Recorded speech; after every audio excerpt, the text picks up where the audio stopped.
On Friday's episode of the Will Cain podcast, which you can watch on YouTube, 1 full hour. I highly encourage you to listen to the 1 full hour because on social media, all you will hear is clips. Clips like the following when I asked Dwayne how he felt about his endorsement in 2020 of Joe Biden and how he felt about the state of America. Listen. Are you happy that you made that endorsement in 2020? Are you happy with the state of America? Am I happy with the state of America right now? Well, that answer is no. Do I believe we're going to get better? I believe in that. I'm an optimistic guy, and I believe we can get better. The endorsement that I made years ago with Biden was one I thought was the best decision for me at that time. And I thought back then, when we talk about, hey, I'm in this position where I have some influence, and it's my job then. I felt like that then. It's my job now to exercise my influence and share with this is who I'm going to endorse. Am I going to do that again this year? That answer is no. Let's start with cynicism. Let's start with what that conversation has been turned into. The headlines screamed on Friday, Saturday, Sunday, and even this morning, today, in outlets like Vanity Fair, that Dwayne "The Rock" Johnson regrets endorsing Joe Biden. That characterization, that distillation of our 1 hour conversation has been treated with a community note on X. He did not say to me that he regrets endorsing Joe Biden. He did say he regrets making any political endorsement.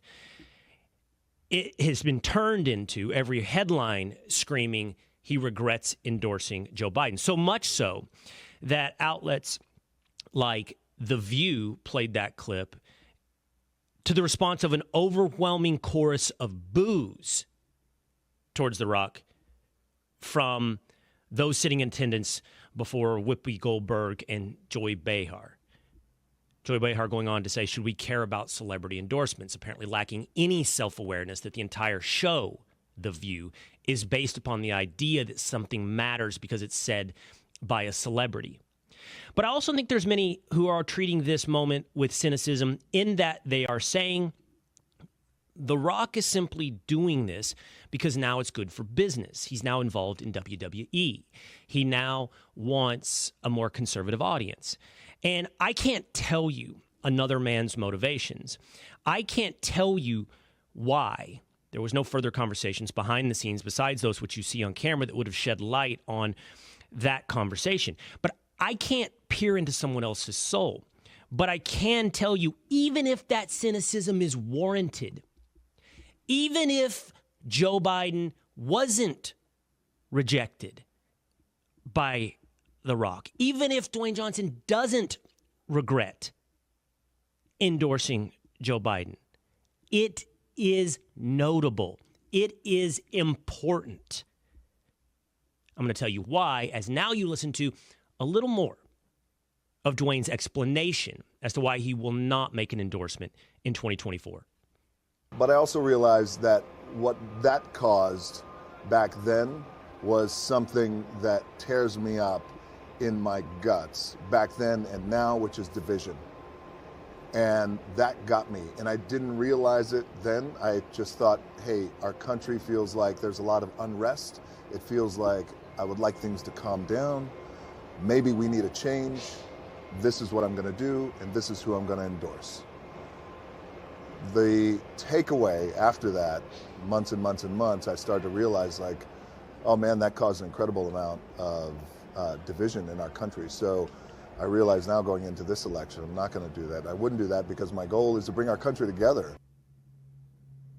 Here's why I think it is more than notable. Here's why I think this conversation actually deserves the news cycle that it drove without having to say that he regrets endorsing Joe Biden. I heard Mary Catherine Ham on the Megyn Kelly show say what this actually represents is a change, a shift in what is seen as normal, in the mindset of the quote-unquote normie, in what has been normalized. You see, she explained, The Rock is, at least despite his celebrity and being the most followed man in America, normal adjacent. And I think she's right, having been around him on a couple of occasions. I think his instinct, his gut, his background, his upbringing puts him in a position where he doesn't come off as someone who was raised in celebrity culture. He doesn't come off as someone attempting to be elite. He comes off as someone who wants to be in touch with Americans. And I think that in 2020, most normies saw, for better or for worse, saw whether or not they should have Joe Biden as a return to normalcy. However we feel, those that support or those that detract from Donald Trump, it was an aberration from the norm. And for many of us, that was a good thing because the norm has been corrupted. So what Joe Biden sold himself as in 2020 was a blank slate.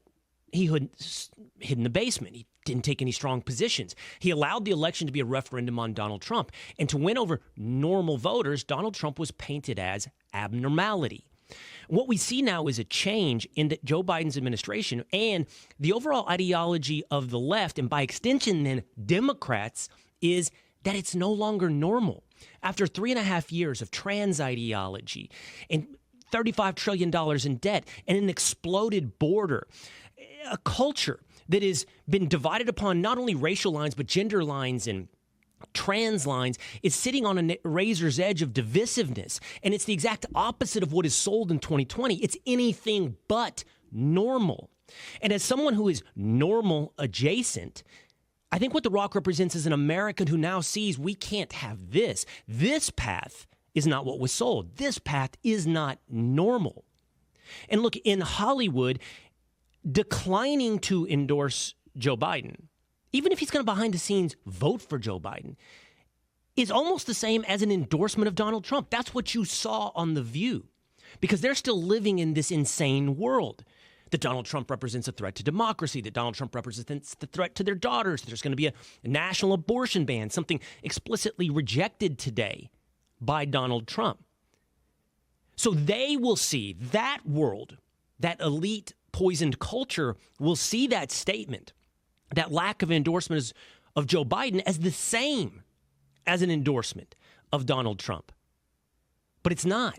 What I think it represents is a shift in what is seen as normal. And I think that's important. I don't think the world breaks down into left and right. I don't think the world is ideological. I hearken back to the conversation we had on the Will Cain show here with my friend and who is a very successful trial attorney who talks about how they've impaneled mock juries. And he said they don't go in there, and there has never in his career been a situation like 12 Angry Men. What they want to do is get along. And the first person that takes a strong stand defines the jury. Game, set, match within 5 minutes. The first person who plants a flag dictates the opinions of the remaining 10 or 11 because they will fall in line with their instinct to get along, to be normal. And what we're seeing is, importantly, a shift in what is seen as normal.